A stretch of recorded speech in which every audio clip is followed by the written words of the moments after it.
Anyway, I'm going to hand you over just to say the last time I saw Carol, Carol's film, The Falling, was selected for exhibition in China. China's an incredibly difficult market to get into. And I was out there as well battering on about the co-production treaty, and we were both at the most surreal event known to mankind.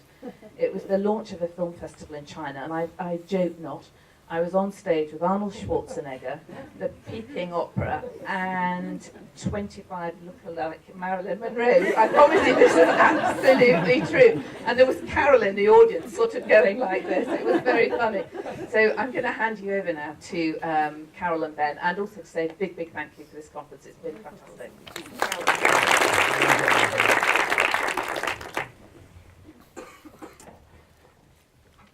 Thanks, Amanda. Sorry, our desk is looking like a bit of a cafe to try and get through this session without eating my bun.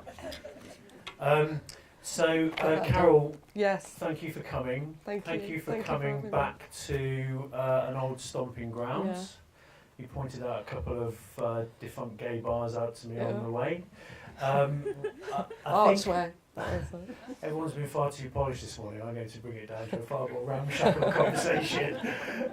We actually, having just spent 2.5 hours on the train together, we were just saying we'd actually quite like to just somehow reenact our train conversation. I'd like to thank Carol for encouraging me to take someone's reserved seat this morning and sit in it and see if they came and told me to get out of it. I was such a rebel. So thanks, Carol. It doesn't take much. So vanilla. Very sweet. Anyway, I think before we start, we're going to play the trailer for your last opus, The Falling, and then we'll get into a conversation. May I have absolute silence? Sit. Stand. Silence in the corridors and the communal areas. Skirts no more than 2 inches from the ground when kneeling. If I were a fly on the wall in your house, what would I see? You're quite an influence on the others. You are not to fraternise with any of these girls. Who was the first person in your age group to show symptoms? You all know something is wrong. We're not kids anymore, Lam. Have you had sexual intercourse? Close your eyes. Kiss your lips. I will not tolerate such conduct. Crazy witches! The standards of behaviour must be kept. This is a school, it's not a mental institution. What have I done to you? I'm not mad. Old secrets rise to the surface. You're dangerous. Nobody knows who I am anymore. What I'm really like. What I think about doing.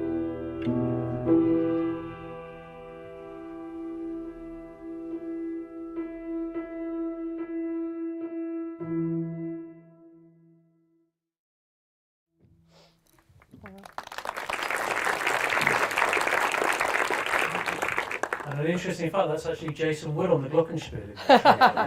It's a little known to most people. I thought I'd start by asking you something we didn't talk about on the train, actually, which is just to kind of establish for the audience what kind of a filmmaker you are and what attracts you to the stories that you tell, just so everyone can get a sense of where your heart lies. Well, I don't really think about what kind of filmmaker I am as such. Just like I don't think about audiences when I'm making a film. I think about people, and I think about stories, and I think about. I guess it's always, I feel an urgency to tell a story, that it's a story that needs to be told. Certainly with Dreams of Life, and with The Falling as well. I felt there was a point to telling it, and that's where it starts from, a real sense that if I don't tell it, I don't want to live. and I also think that I'm very, very interested, because I guess because when I eventually went to college and stuff, I studied fine art film, which is I think where I learned, I suppose, that it wasn't just about the story that you told, if they were indeed stories as such, but it was also about the way you told it and to look at the form of it. So I've always sort of, I guess that's sort of a part of my approach to filmmaking. It's not just about the story, it is really how you tell it. Yeah. And obviously when you come to make the, feature films and stuff, you then have to engage in a sense of, because you get the questions on the forms when you submit to the BFI, who is your audience? And sometimes you just want to write everyone, but you can't. So you do start to think of the idea of an audience. But for me, I guess I definitely, away from filling out forms and stuff, I think of people. And I think if I'm interested in the story and the people I know, then there's loads of other people that would be too. And when you were making The Falling, yeah, who did you hope would see the film? Well, everyone. I mean, you made a film which has a lot of girls, young women and girls in the film. Did you hope that you were making a film in part that would speak directly to that audience, and did the release and the audiences that you saw meet your expectations? Well, I think I think young people are probably to a certain extent disenfranchised from cinema. I mean, I think it's fairly expensive, and I thought about the younger people in my life. So, for instance, my cousin's daughter Nicola, who's 20, lives in Llanfyfechan in North Wales, and for her to get a bus is £2.50 there and back, and to go to the cinema. So I kind of think there's probably a young art house audience that tend to be metropolitan, and then there's the place outside of that where my cousin's daughter was really excited when she saw the DVD in HMV. That was to her a status, but she wouldn't have been able to go and see it in cinema in North Wales. I think in the end it was on in Colwyn Bay, which was brilliant, but for a certain amount of time, not on release day. But for me, I made the film at the time, we discussed, I think, in these kind of meetings that you have with the BFI and stuff, we discussed the teenage audience, which everybody kept going, it's a really difficult audience to get. But again, I don't think of audience as such, I'm thinking of people. So when I made the film, I'm definitely thinking that Maisie is speaking, and the other girls in it are speaking to girls their own age. They can't possibly not, because they're bringing so much of themselves to it. It's just about whether people have the opportunity, young people have the opportunity to see it. But for me, I did make it for them. I also made it for an audience of women who would be in their 60s that went to grammar schools at the time. I definitely made it for a lot of people, women, people into genre, because there was a lot of people into horror that saw it. So it became a film that I felt could reach a lot of people. But yeah, did I make it for them? I don't know. Probably not. So maybe to sort of go back and talk a little bit about your relationship with the distributor, because I think it might be interesting for everyone to hear a little bit about how the filmmaker has the relationship with the distributor and that sort of chain of communication. Yeah. So Metrodome released The Falling and Dogwolf released your previous film Dreams of a Life. How do you find out who's distributing your film? Well, I don't know other people, but I attended, I think with Dreams of Life, Dogwolf were the only people that wanted to distribute it, and we brought them on early because, again, people don't particularly want to finance a film if it's not going to be seen and get in the cinemas. So Dogwolf were brought on early.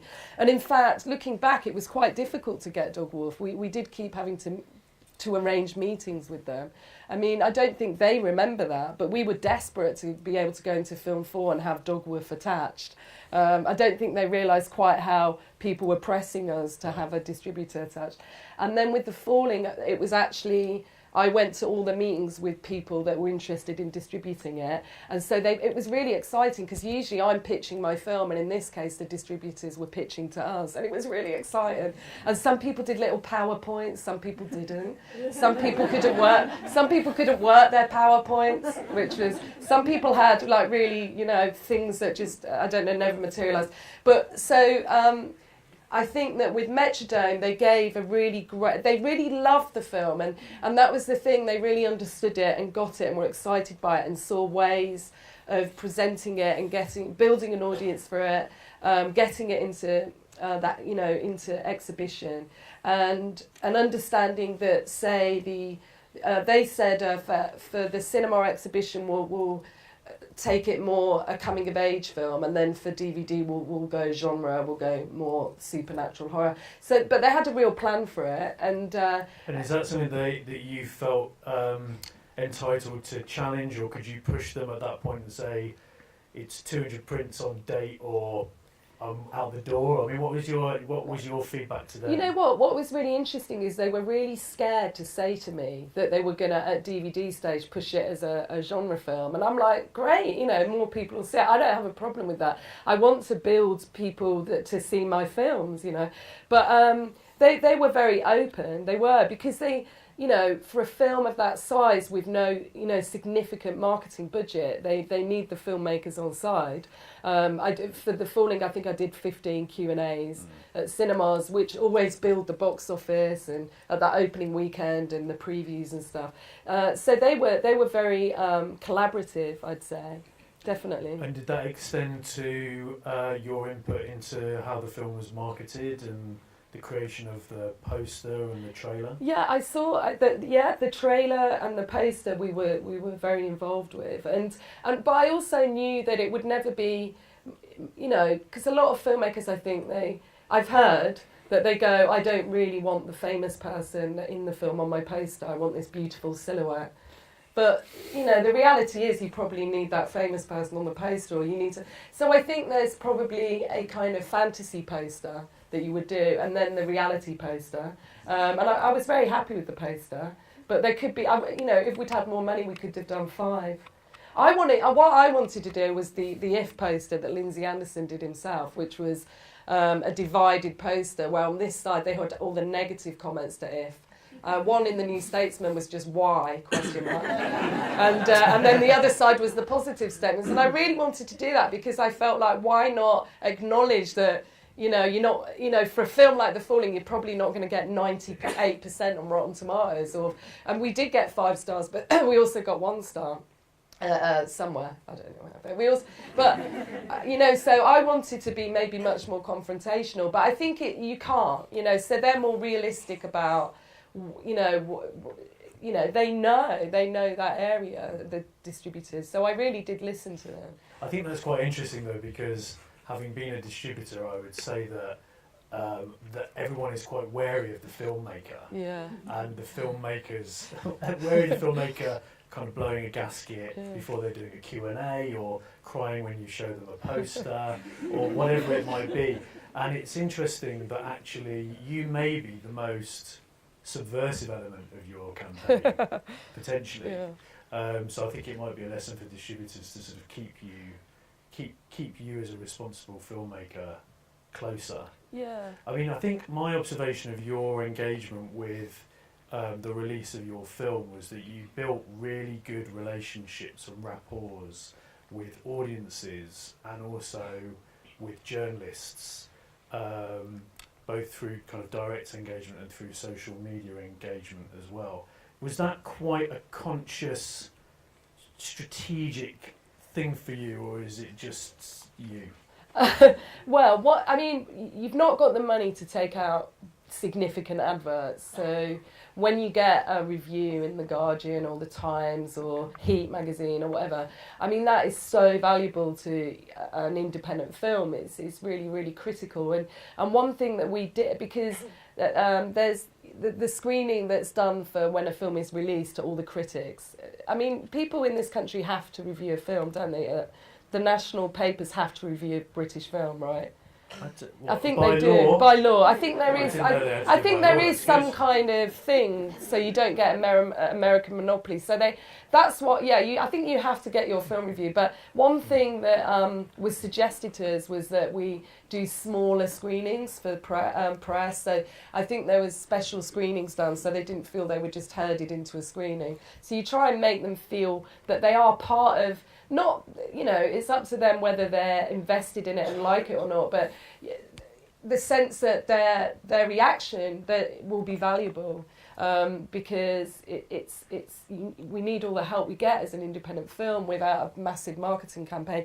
You're not going to be on the side of a bus. You're not going to, have commercials on TV. So that's a really important way to for some people that reviews matter. And of course, then you quote them, you put them on the post or whatever. So that was important. And I mean, people that have been negative about my films, I'm still respectful of them, even though I want to punch them. But on the other hand, you think, well, that's their responsibility is be discursive and have an opinion. So then you can't, my brother is, was a critic for The Enemy, and someone took out a hitman on him once back in the day, and I've always remembered that you can't, you can't kill the journalist, and in fact, some people that were very negative about Dreams of Life weren't about The Falling, and vice versa. I think Little White Lies said about The Falling, following Dreams of Life, Carol Morley has made a very boring period film.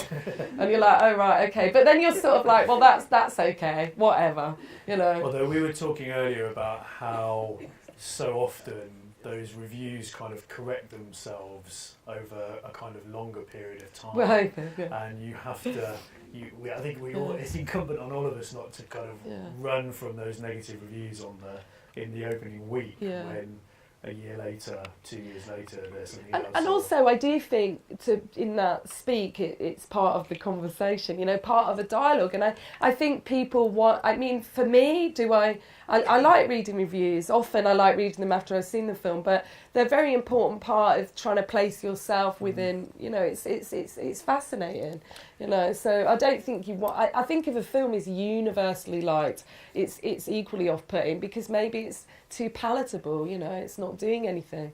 So I quite like to get people, not deliberately, but I like the idea that my films upset people as well. Yeah. What is your Rotten Tomatoes score for The Falling? I think it's 78. No, I think it's 78%. Oh, right, it's fresh. Unless I think it was 80. Yeah. These things do matter, you see, do not.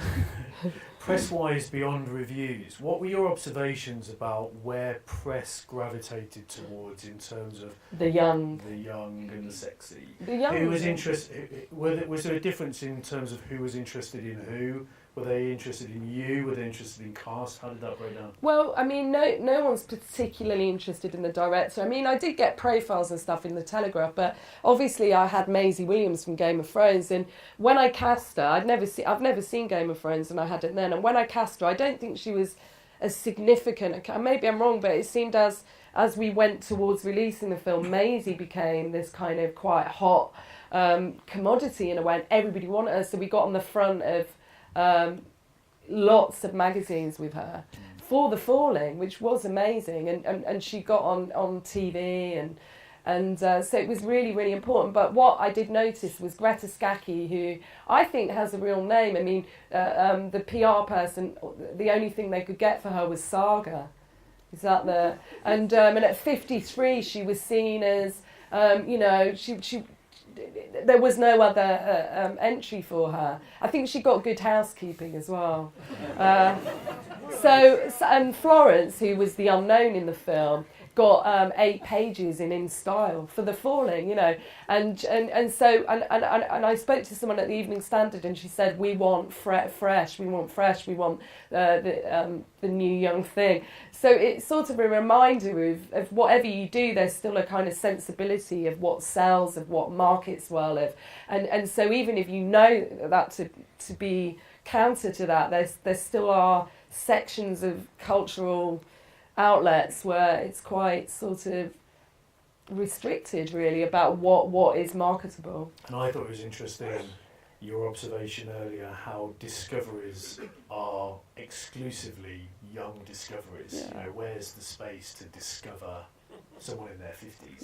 It's just no one's interested. No, because I think there are kind of master narratives, and that's part of one. It's like a young discovery. We understand it, it's familiar, we can enjoy it.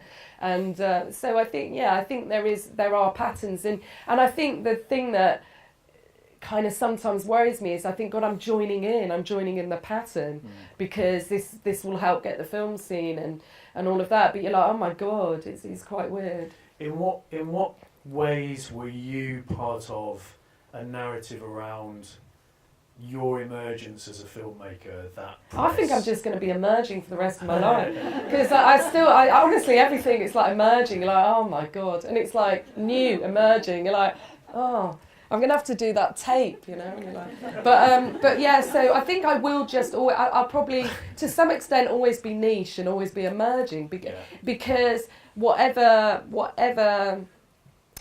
I think there's something about the kind of stories I want to tell, and being a woman, even though we're like a majority, I think, aren't we, in this country?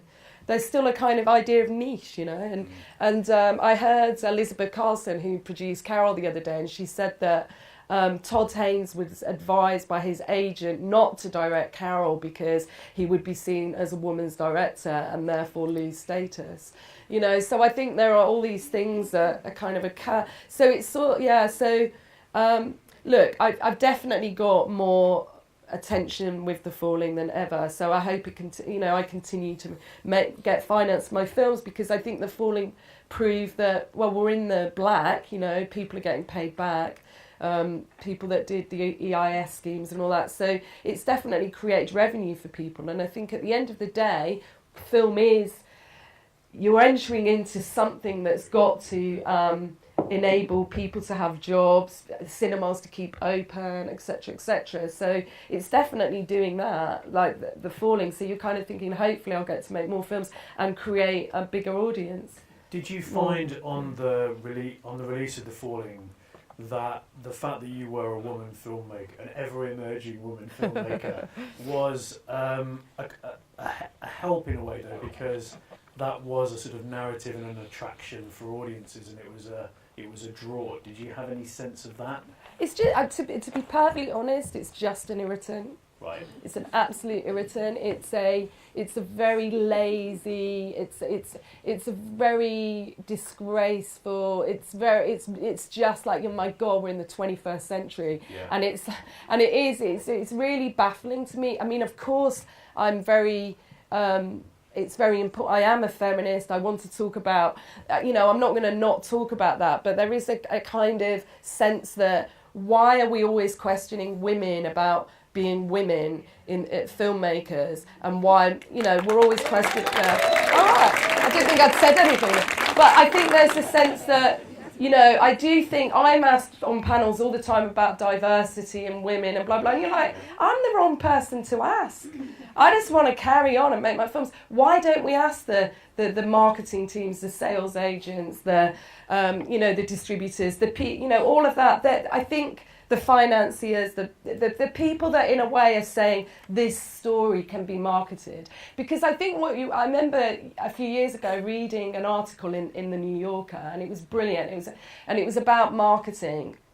And it was absolutely fascinating, because really people are only prepared to, this is like the Hollywood model, I know, but people are only prepared to market a story if it's done well before. So you're always going to run into trouble if you want to tell a story a different way, or a new kind of story, or, include people that aren't usually on screen. And then a guy wrote in the next week, and his father had been in marketing in the 70s, and he was in marketing.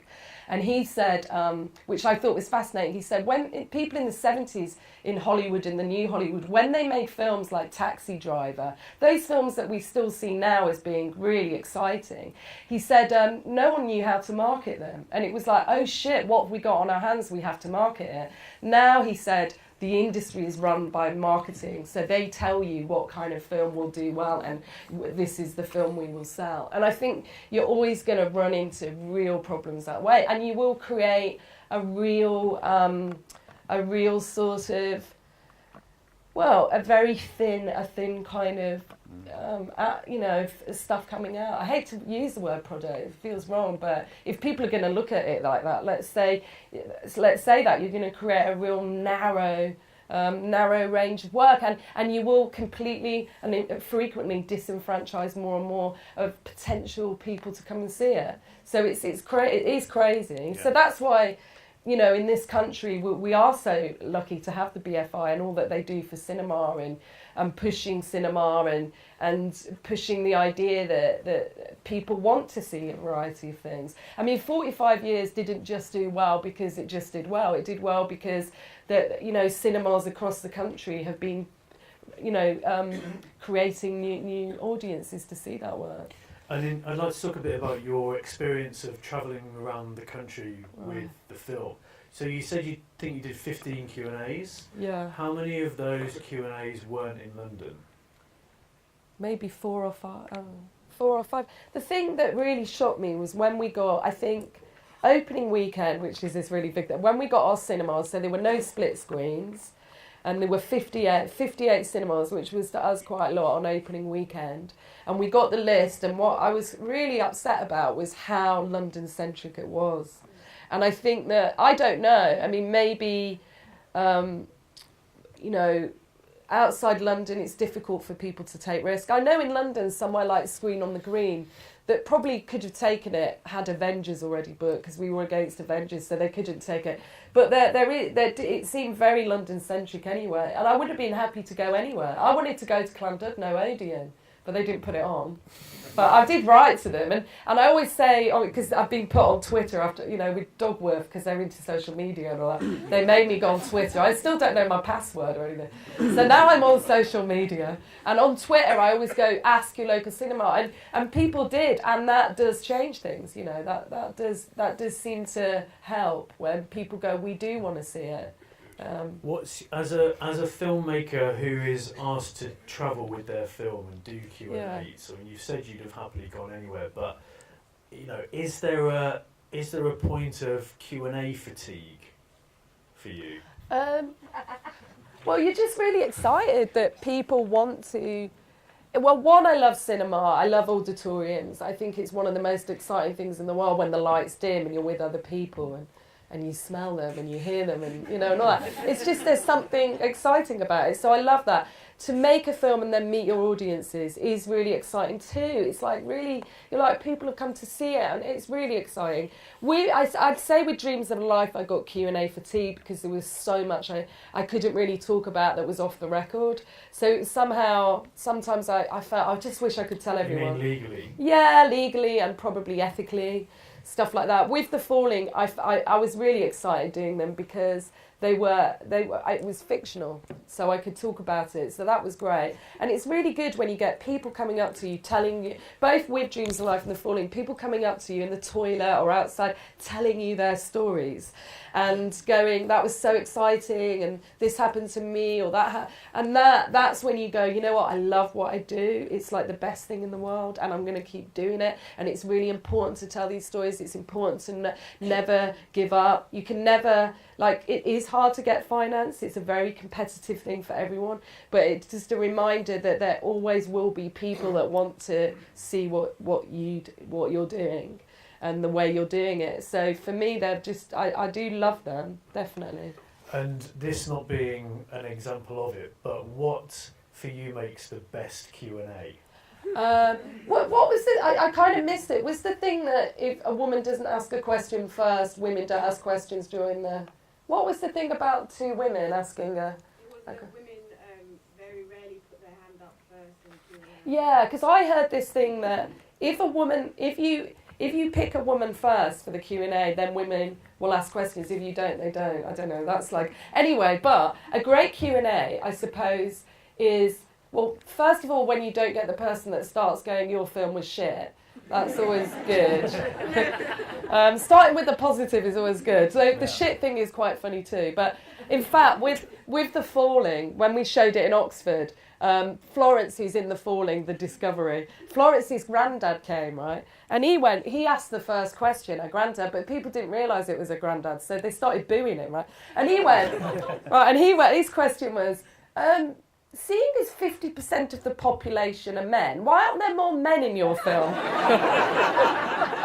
And that was like absolutely brilliant. And then he got booed, and I'm like, it's Florence's granddad. He's just like, you know, he was like really didn't know what was going on. It wasn't being ironic. No, it wasn't being ironic whatsoever. And I just went, we've got the war films, we've got, you know, but I think that, yeah, the most exciting thing is when people are Oh, is that? I'm not. Maybe I'm not. I've got a cold. Maybe I'm not. Yeah. So I think the most exciting thing is just when you get people in the audience themselves talking to each other, and you know, I don't know. It is a brilliant thing. This is I'm asking the question as a kind of primer because I'm interested. Like, do you like hanging out in the bar afterwards and getting the next level of question? Getting the next level of question. Do you like to be kind of shielded? At some point? You don't want to be shielded. For it? Yeah.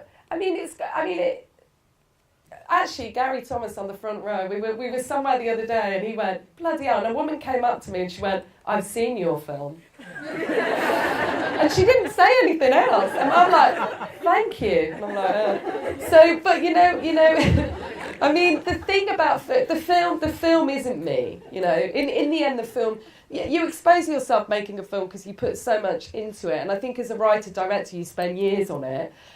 This is why I agree with a film buy, because you've done the most on it. But on the other hand, a film is such a collaboration, and not only a collaboration with the people in it that are uber talented, but also a collaboration with the audience. So it really excites me in a way when the film reaches an audience, it is born. It is no longer mine. It is no longer our film, the people involved with it, and it now belongs somewhere else, and that is really exciting. So whatever people say, it is just really fascinating because people tend to read a different film. And if someone picked up your next film and said, Carol, great news, we're going on VOD, what would you say? No. Okay. I mean, where do you like, an obvious question, leading question, but where do you like people to experience your films? And do you accept that there are audiences who could see it who don't go to cinemas? Oh God, yeah, but I do like the pattern that you make it for a cinema. I mean, when we're editing, we screen it big often to go and look because we're making it for a bigger screen. And obviously, so date for day releases. Falling did it like that in America, which was great because I think it went to 10 cities, but then you can reach everywhere. You know, middle America. Well, you know, I don't know, it can go anywhere, but I think in my own country, there's a certain prestige that's connected to a film. I don't think, because I think a lot of the Netflix, Amazon, they don't like it if you haven't done a cinema, particularly in this country. They like you because they base it on box office, don't they, and all of that. But for me personally, I love cinema, so I want my films to be shown in cinema. So if it just that idea of straight to video is a bit depressing, isn't it? I mean, maybe that's the old model, I don't know, but.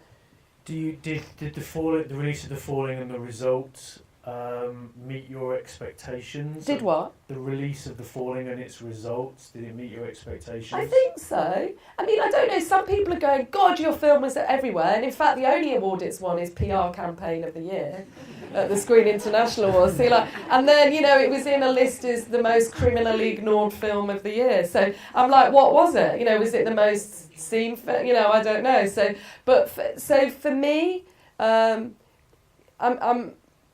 you know, let's show it in more cinemas. Let's keep showing it. I mean, I wasn't disappointed, it was good, but there's always that part of you that goes, what if we had shown it at 100 cinemas? Yeah. What if we had shown it at London Odeon? It could have called, you know, and got kids coming to it for free. By the way, I've got no idea what the time is, so someone's going to have to do this when they need to. Can I ask you about your shorts? Because obviously you made quite a lot of shorts at the start of your filmmaking career. Yeah. Did you ever take those to cinemas? Did they ever get screened? Yeah, but I mean, I didn't make them as short films. I just made films, and then they were short. So that is a big difference because they weren't like calling card shorts. It wasn't like, hey, you know, here's because I remember one of them was shown in the Everyday Something was shown, which has John Peel's voiceover, and it's sort of a reenactment of collection of news cuttings, and it was shown in the AFI festival in LA, and I went to it. And every short was like a bloody commercial, you know, it was like really, and then every day something comes up and you're like, oh my God. So I didn't make them as calling cards, they were just like the length they should have been for what I was doing at the time. So they were, some of them were screened before features and stuff like that. But and the Alcohol Years, did that screen in that was on that was an Arts Council grant that kicked it all off with Gary Thomas, who's sitting there, and that went on a BFI regional And in fact, Helen DeWitt sitting there, well, I could go through the audience, but Helen DeWitt there, back when I left St Martin's in the 90s studying fine art film, Helen DeWitt was part of Cine Nova, a women's distribution a company. What would you call it, company? Yeah, and they distributed my films, so they would get them on all over, and they would do curated screenings and stuff. Okay, a couple more questions from me, and then I'll ask the audience if they've got any questions. Can you tell us a little bit about what your plans are for the future, your next projects? You have just been announced as the Wellcome Trust Screenwriting Fellow 2015, so congratulations. Oh, 16, because it is for next 16. Yeah. Congratulations, very prestigious. Yeah. Are you writing? I asked this like I don't know. Are you writing at the moment? I am. I'm on my 3rd draft. I've set it in America, I apologise, but it will be a very British look. So I'm writing something which is, we're not saying what it is, but it's based on a British writer. He's like famous, but no one likes him, you might guess. But anyway, I've got to like him. I've never met him, but I've got his. But so I've set it in Atlanta, and it's to do with a female homicide detective and a female astrophysicist. And I've hung out with a female homicide cop in Atlanta, sort of about gun culture as well, which is. So I'm doing that, and I'm. Sorry to interrupt. Yeah. Is there a reason? Is it incidental that it's set in America? Yeah, I just fell in love with the story, and it needs to be located there. But on the other hand, you're like, maybe it will help to build that people interested in my films, and then go to my back catalogue, because we all want world domination as filmmakers. You talked on the train about building a fan base, and that's important in terms of just a continued engagement with your audience and a growing engagement. Well, I'm sure in this country, like Mike Leigh and Ken Loach and Andrew Arnold, Lynn Ramsey, if you build that and then people want to see your films, and maybe you're not always arguing for the place at, Mike Leigh just makes a Mike Leigh film. He's not having to go what genre it is, who's the audience, so I think it's sort of helpful to build that. So you go, there will be an audience for what I do ultimately. Definitely. Yeah. Okay, any questions, any Slidos? Hi, I think your films are great. I want to ask how they travel, what kind of business and reception have you received overseas? Who's talking? Oh, yeah, you are, yeah.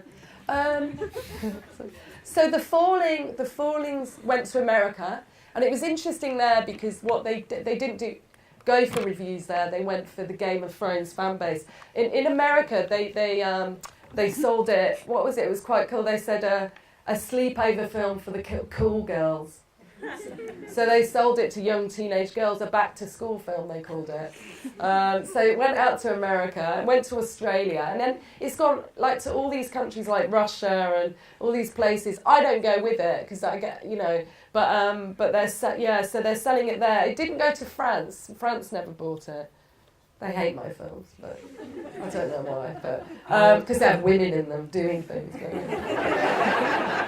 And then Dreams of a Life went everywhere and continues to do so. Quite big in Australia for some reason, because I think they see themselves in it. And Dreams of a Life sold to America as well. That was for DVD. I didn't ask you about festivals, but what's your experience been with international festivals? Again, none of my films really get in festivals. Weirdly, I think that the kind of blinder with both Dreams of a Life and The Falling were to world premiere them at London Film Festival. It was the best thing we could have done for both films. I think The Falling we tried to get into Toronto but didn't get in. But it's now on record. I have an email from Toronto saying they made a mistake, which I sent you, didn't I? I can say that. That felt quite good. You're like, yeah. But actually, it was really a brilliant, because in a sense, probably your home. Well, I'm going to be closer to the release where I live, so to launch in London was amazing, and we got loads of press from it. It really helped. It really helped. So I think London over the years, I think, is probably now really seen as being a real contender along with Cannes and Toronto. And in fact, if The Falling had been in Toronto, it would have just got lost amongst all these films, and then we couldn't have had it in competition at London, which really helped it. It was also a cast moment, wasn't it? Because I think you did quite a lot of travel with the film, but that was a moment where you could have the cast. Yeah, yeah, that was great. That line of young women and older women. Any other questions? Yeah. I've got a Slido, a slid. And there's a man at the back. We won't forget you. Slid from Sunbrook. Are they in the room if they've asked that, though? Yeah. Oh. Yeah, they're anonymous.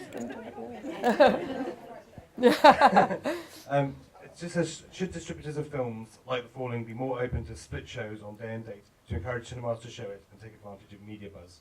Yeah. Well, I know, unless I'm wrong, my sense was we didn't do, right, so what I know, you probably all know better than me, but I'll tell you what I know and then you can go, she's deluded. But what I came to understand was opening weekends, if you do split screens, your screen average goes down and people look at screen averages to book your film. So that's why you don't like to do split screens at the beginning, because your screen average goes down and therefore people don't book it. So that was my... Are you going to tweet that back or...? Yeah. Who asked that question? Identify yourself. That was very controversial. So, yeah. Well, we can't even ask you that. Question. Okay, let's have a... He's been at his under for ages. This will probably... I always point out someone that then asks a very aggressive question. Okay. I have that. I gravitate towards those. I'll try not to be too aggressive. On the business of newcomers, it's worth remembering Joel Gray's Oscar acceptance speech for Best Newcomer. He says, for God's sake, I've only been in the business 20 years. And Margaret Rutherford, who never made a film until she was at least 50. Yeah. But apart from that, the sense that you get is that the infrastructure of publicity, distributors, are more like the barnacles on the bottom of the ship of the film industry than they are a help. Given that we've now got the capacity, and it's been used in other areas, like Amazon, for example, have wiped out most of the bookshops. You could send a DVD of your film to every cinema, or make it available to stream onto their servers to see if you like it, and if you like it, we'll send you the PIN code, and then you could cut out the rest. Because as somebody who's involved with selecting films for a one-screen independent cinema, cutting through all of the critical babble and the publicity is terribly difficult. And films like yours, which are great, tend to get lost in the bubbles. I mean, I don't really know how. I know that Metrodome was screening for the exhibitors. I didn't even know you did that. You have to screen for the exhibitors and then they select. I didn't even realise that. So, yeah, there's so many hoops you have to jump through. I mean, if I had my way, it'd be mandatory to show certain films.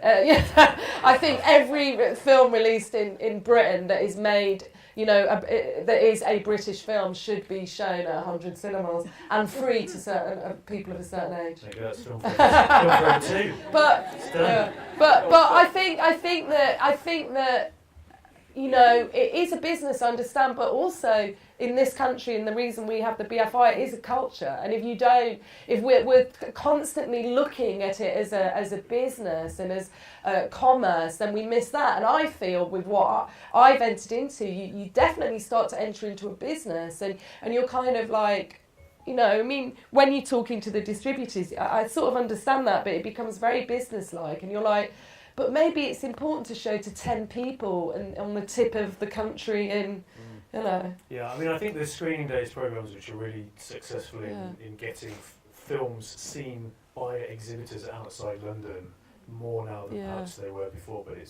is a problem. Okay, one more question. Oh my God, one more question. And then we'll have to do the rest on Slido on the train on the way back. There's a question here, a very erect hand. Thank you. You're welcome. Still early in the morning. A couple of weeks ago, there was a story I read on the BBC website about a school in Yorkshire where there was about 40 pupils got mysteriously ill and had a mass fainting episode. was that just a case of real life phenomenon, or was it a guerrilla marketing campaign for the DVD release? If it had been closer to release. In fact, I tweeted about it. Metrodome were a bit cautious about tweeting about it in case it did turn out to be a chemical spill. I'd like to think that the falling, like, because these cases occur in closed institutions all around the world. I'd like to think that the falling made it trendy to report. So it was because of the falling that they reported it. They thought it might have some newsworthy status. But that was I was quite excited by that. Because people, I keep going, you know, the mass psychogenic illness, mass hysteria, however you want to term it, is a real phenomenon, and I kept saying that. But after the thing in Yorkshire, people write to me going, "Oh my God, you predicted this," and I'm thinking, I'll just take that then. I'll just take that. Yeah. Okay, our sticky buns are getting hard. He's got. This is the BFI for you. And can I just say though, on a note, because you guys have been so supportive to, you know, for my film and to me, but also it was a case of persisting over the years, you know, and I think, I mean, there's not filmmakers here, are there? I don't know. But I think from my point of view, it is just about perseverance and persisting. And we are, you know, in this country, we are a collective of people that love cinema. So the more we can help each other out and assist people and recognise our own cinema and not be dominated by cinemas that are not our own, because this is a very important territory for our cinema and to build that up. So. Yeah, that's you know, exhibition is absolutely crucial. We do not want to go straight to DVD. Yeah, here. And or to that digital thing. And I should say, thank you very much for coming up this morning. Yeah. I mean, I think you're a kind of model filmmaker actually, because of the I hope I'm not a creep though. It's like my worry. Gary's like nodding like I'm a creep. Just in terms of the kind of your work and your creativity, but also the way that you do. I think it's quite admirable how you engage. But you know, back in the day, like, because I come from this sort of avant-garde experimental model, and you know, I also loved all that American tradition of Maya Dare, you know, Maya Dare, and all those people in America they would go and take their films to the universities. They would have, you know, a film can in their bag. They would screen it whenever they could. And I don't think as a filmmaker you can just rest on your laurels and go, right, I'm washing my hands now. The job is yours. I don't think so. Not as an independent filmmaker. You have to be behind your film. You have to be there for it. Why wouldn't you want to be? You know. Oh, bravo. Oh well, thanks very much, Carol. Thanks for coming. Round of applause. Thank you, everyone.